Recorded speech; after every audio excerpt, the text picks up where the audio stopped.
மதிய லஞ்சுக்கு அரைக்கீரை சாம்பார் எப்படி செய்கிறதுன்னு பார்க்கலாங்க. முருங்கைக்கீரை சாம்பார், அரைக்கீரை சாம்பார், பாலக்கீரை சாம்பார் எல்லாமே இதே மெத்தடில் செய்யலாம். நீங்கள் தேங்காய் அரைச்சி விட்டு பண்ணியிருக்கேன். சாம்பார் பொடி போடாமல் 1 டம்ளர் பருப்பு எடுத்துருக்காங்க. இது நல்லா 2-3 முட்டை கழுவி எடுத்துகிட்டு கொஞ்சம் பெருங்காயத்தூள் போட்டுக்கோங்க. தண்ணி முங்குற அளவுக்கு வச்சு ஒரு 1/2 ஸ்பூன் மஞ்சள் தூள், ஒரு பச்சை மிளகாய், வெங்காயம் ஒரு பாதி வெங்காயம், ஒரு தக்காளிங்க எல்லாத்தையும் ஆட் பண்ணி நம்ம வேக வச்சு எடுத்துக்கலாம். ஒரு 4 விசில் விட்டு வேக வச்சு எடுத்துக்கோங்க. குக்கர் அடுப்பில் வச்சு வச்சுங்க. 4 விசில் விட்டோன்னா ஓப்பன் பண்ணி பார்த்தீங்கன்னா சூப்பராக வெந்துருச்சுங்க. இப்போ இது கூட நம்ம அரைக்கீரை கழுவி வச்சுருக்கேன், அதை ஆட் பண்ணிக்கலாம். சூப்பராக இருக்கும் டேஸ்ட். கீரை ஃபஸ்ட்டே குக்கரில் ஆட் பண்ணக்கூடாதுங்க, கடுத்து போகும் குழம்பு.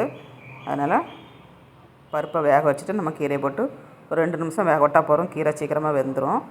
கலர் சேஞ்ச் ஆகாமல் சூப்பராக கிடைக்கும். நம்ம குக்கரில் வச்சு வச்சுன்னா கலரே சேஞ்ச் ஆகிருங்க. இதுக்கு ஒரு மசாலா அரைச்சிக்கலாம். 2 ஸ்பூன் வரமிளகாத்தூள், ஒரு கைப்பிடி அளவு தேங்காய் கட் பண்ணி போட்டிருக்கேன். அப்புறமா சின்ன வெங்காயம் ஒரு 7-8 சின்ன வெங்காயம், 1/2 ஸ்பூன் ஜீரகம், 1/2 ஸ்பூன் மஞ்சள் தூளுங்க. பூண்டு ஒரு 5-6 பல் பூண்டை போட்டு கொஞ்சமாக தண்ணி விட்டு நம்ம அரைச்சி எடுத்துக்கலாம். நல்லா அரைச்சி எடுத்தாச்சு. இதை சாம்பாரில் ஆட் பண்ணிடலாங்க. சாம்பாரில் ஆட் பண்ணி கொஞ்சமாக புளி கரைக்கணும். கீரை சாம்பாருக்கெல்லாம் கொஞ்சமாக புளி கரைச்சிங்கன்னா டேஸ்ட் ரொம்ப நல்லாயிருக்கும். ஒரு தக்காளி போட்டிருக்கோம். இல்லைனா வெறும் தக்காளியே 2-3 தக்காளி போட்டாலே போதுங்க, புளி கரைக்கணும்னு வேண்டாம். சூப்பர் டேஸ்ட்டில் கிடைக்கும் உங்களுக்கு. ட்ரை பண்ணி பாருங்கள். போதுமான அளவுக்கு தண்ணி ஊற்றி உப்பு போட்டு நல்லா கொதிக்க வச்சு கடைசியில் தாளசம் பண்ணிக்கிடணுங்க. நல்லா கொதிச்சிருச்சு. உப்பு ஆட் பண்ணியாச்சு. இப்போ நல்லா கொதிக்க விட்டு நம்ம தாளசம் பண்ணிடலாம். நல்லா கொதிச்சிருச்சு. மல்லித்தழை லாஸ்ட்டில் ஆட் பண்ணிக்கோங்க. மல்லித்தழை ஆட் பண்ணியாச்சு.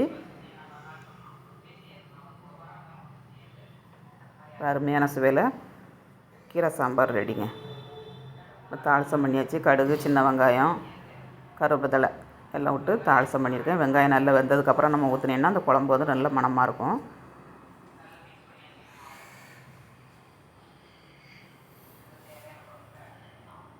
இப்போ நல்லா கொதிச்சிருச்சுங்க. தாளசத்தை ஆட் பண்ணிடலாம். பார்க்கையிலே எவ்வளோ எம்மியாக இருக்குது பாருங்கள். அவ்வளோ ஒரு டேஸ்ட்டாக இருக்குங்க. ட்ரை பண்ணி பாருங்கள். வீடியோ பிடிச்சிருந்தால் லைக் பண்ணுங்கள். ஸ்டவ்வோடு சமைக்கும்போது அன்போடு சமைக்கணுங்க. அன்போடு சமைச்சிங்கன்னா சுமாராக இருக்க சாம்பார் கூட சூப்பராக இருக்குங்க. கரெக்டு தானே? வீடியோ பிடிச்சிருந்தால் லைக் பண்ணுங்கள். பாய்.